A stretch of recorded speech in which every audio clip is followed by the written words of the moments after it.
হত্যাকাণ্ড কখনোই মেনে নেওয়া যায় না। আমি লয়ের স্টুডেন্ট, আমি ল করতেছি। এরকম একটা দুর্ঘটনা ঘটবে এটা মানা যায় না।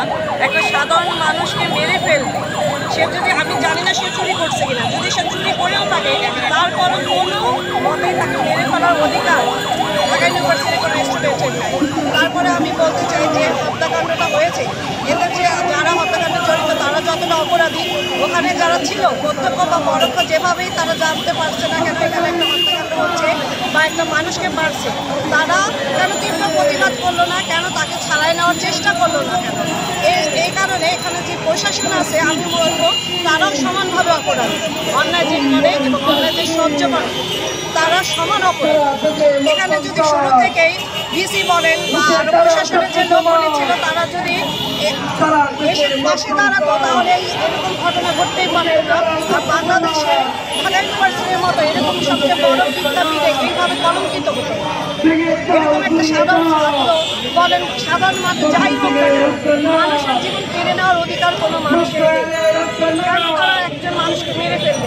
এখানে শাহবাগ থানা ছিল, কোনো অপকর্ম ঘটতে থাকলে তার কাছে হস্তান্তর করা যেত, শাহবাগ থানা তাকে দেওয়া যেত, সেটা না করে তাকে ওইখানে মেরে ফেলছে।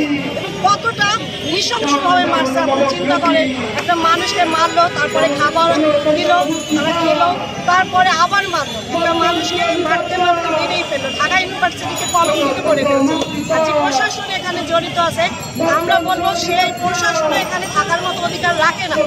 স্টুডেন্টদের কোনো অপকর্ম যদি তারা ঠেকাতে নাই পারে তাহলে সে প্রশাসন কেন থাকবে? সে প্রশাসনে থাকার অধিকার নেই। এখানে যে ভিসি যদি এখানে থেকে থাকে, সেই মুহূর্তে যদি থেকে থাকে ঢাকা ইউনিভার্সিটির ভিসি বলেন আর কর্তৃপক্ষ বলেন যারাই ছিল, তারা মনত পোষণ যদি করে থাকে তাহলে সমান অপরাধী তারা। আমি বলবো না, ভয়ভীতি কাজ করতেছে না, তবে আমাকে মানে খুবই লজ্জা লাগতেছে একজন ঢাবিয়ান হিসেবে, সাবেক ঢাবিয়ান হিসেবে নিজেকে পরিচয় দিতে আমার খুব লজ্জা লাগতেছে যে ঢাকা বিশ্ববিদ্যালয় বাংলাদেশের সর্বোচ্চ বিদ্যাপীঠের মতো একটা বিশ্ববিদ্যালয়, সেখানে এরকম একটা ঘটনা ঘটেছে। আপনারা জানেন বিশ্বজিৎ থেকে আবরার হত্যাকাণ্ড এবং সর্বশেষ জাবি থেকে ঢাবি, হ্যাঁ, যেই হত্যাকাণ্ড ঘটলো আমরা আসলে এই ধরনের মানে বিচার বহির্ভূত হত্যাকাণ্ড আমরা কখনোই আশা করি না। আর আমি মনে করি যে এই ছাত্র যারা এখন ছাত্র তাদেরকে এই দুঃসাহসকে দেয় একজন সাধারণ মানুষের গায়ে হাত তোলা, হ্যাঁ, তাদেরকে সরাসরি এইভাবে মানে কে সাহস দেয়? আর আমরা 5ই আগস্টের পরে স্বাধীন, এখন ফলে আগের মতো যেরকম মনে করেন লেজুর ভিত্তিক রাজনীতি ছিল সেগুলো কিন্তু এখন নাই। আমি বুঝি না তাদেরকে এই সাহসটা কে দিচ্ছে, হ্যাঁ, তারা কোন সাহসে বলে এই তোফাজ্জল ছেলেটাকে এইভাবে নির্মমভাবে মেরে ফেললো। আমরা দ্রুত তাদেরকে বিচারের আওতায় এনে একটা দৃষ্টান্তমূলক শাস্তি চাচ্ছি। ধন্যবাদ। আচ্ছা, এই যে হত্যাকাণ্ড ঘটেছে আপনাদের কি মনে হয় এতে কি শুধুমাত্র সাধারণ শিক্ষার্থীদের হাত আছে, নাকি আসলে এর আগে যেসব রাজনৈতিক অঙ্গ সংগঠন ছিল তারাও এর সাথে জড়িত থাকতে পারে?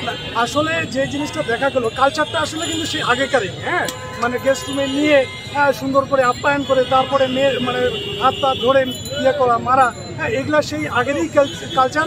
এবং আমি দেখে আসছি মানে আমরা যারা হলে ছিলাম সেই ছাত্র রাজনৈতিক যে কালচার, যারা ক্ষমতায় থাকে, হ্যাঁ, মানে সিনিয়রদের একটু মানে অনুকম্পা পাওয়ার জন্য, হ্যাঁ, মানে একটু মারামারি করা, একটু লাইমলাইটে আসা, সেই রাজনীতি আমরা এখানে দেখছি।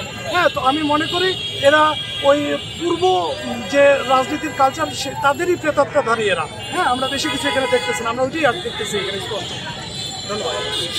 বলা হচ্ছে যে তোফাজ্জল আসলে চোর ছিল, আপনার কি মতামত? আসলে কি সে চোর ছিল? আমার কথা হলো সে চোর হোক আর যাই হোক সে তো একটা মানুষ, মানে ছাত্রদেরই অধিকার কে দিচ্ছে তাকে গায়ে হাত দেওয়ার? এখানে বাংলাদেশে কোনো প্রশাসন নেই, পুলিশ প্রশাসন নেই, হ্যাঁ, তারা বিচার করবে। সে যদি চোর হইতো, ডাকাত হইতো বা চুরি কিছু একটা করতো তাকে আমরা শাহবাগ থানার পাশাপাশি দিয়ে দিতাম। তাই ছাত্ররা তার গায়ে হাত তুলবে কেন? এবং হাত তুললো, সর্বশেষ তাকে মেরেই ফেললো। আমি আসলে এখন পর্যন্ত বিশ্বাস করতে পারতেছি না যে এরা আসলেই ঢাবিয়ান কিনা।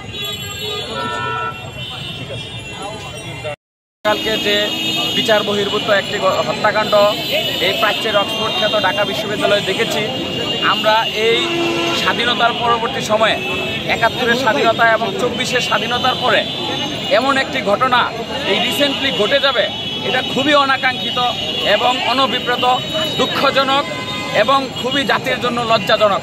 এবং ঢাকা বিশ্ববিদ্যালয়ের ইতিহাসে এটা সর্বোচ্চ একটা কলঙ্কজনক ঘটনা। এর পূর্বে আমরা এরকমটা কখনোই দেখিনি যে এইভাবে করে একটা নৃশংস কায়দায়, যেটা মধ্যযুগীয় বর্বরতাকেও হার মানিয়ে গেছে। একটা মানুষকে প্রথমে খাবার দিয়ে, ধরেন আমি একটা কুকুরকে ডাক দিলাম, খাবার রেখে একটা বিড়ালকে এভাবে খাবার দিয়ে ডেকে যদি কেউ আঘাত করে, কুকুরটা চিল্লালে আরও 10টা মানুষ আসে তাকে বাঁচাতে। কিন্তু হলের ভিতরে আমরা কি দেখলাম, তাকে যখন খাওয়া দাওয়ার পরে যখন এভাবে করে পিছিয়ে পিছিয়ে মারা হলো, আহত করা হলো, সেখানে যারা উপস্থিত ছিল, ছাত্র নামক যারা হায়না আমি বলবো, এবং যারা ঢাকা বিশ্ববিদ্যালয়ের ছাত্র নামের যারা আবর্জনা কলঙ্ক, তারা যেভাবে দেখেছে, উল্লাস করেছে এবং কেউ সেটাতে বাধা দেয়নি, এরকম ন্যাক্কারজনক ঘটনার অবশ্যই আমরা তীব্র নিন্দা জানাচ্ছি। এবং অবিলম্বে সেটা 24 ঘন্টা হোক, সর্বোচ্চ 48 ঘন্টার মধ্যে এদেরকে গ্রেফতার করে সরাসরি জনসমক্ষে এদেরকে এমন শাস্তি প্রদান করা হোক, মৃত্যুদণ্ড দেওয়া হোক, ফাঁসি দেওয়া হোক, যেন একদম জ্বলন্ত উদাহরণ হিসেবে সারা বাংলার মানুষ, এমনকি সারা বিশ্বে এটা উদাহরণ হয়ে থাকে। এই আশাবাদ ব্যক্ত করে আমি আমার কথা শেষ করছি। ধন্যবাদ।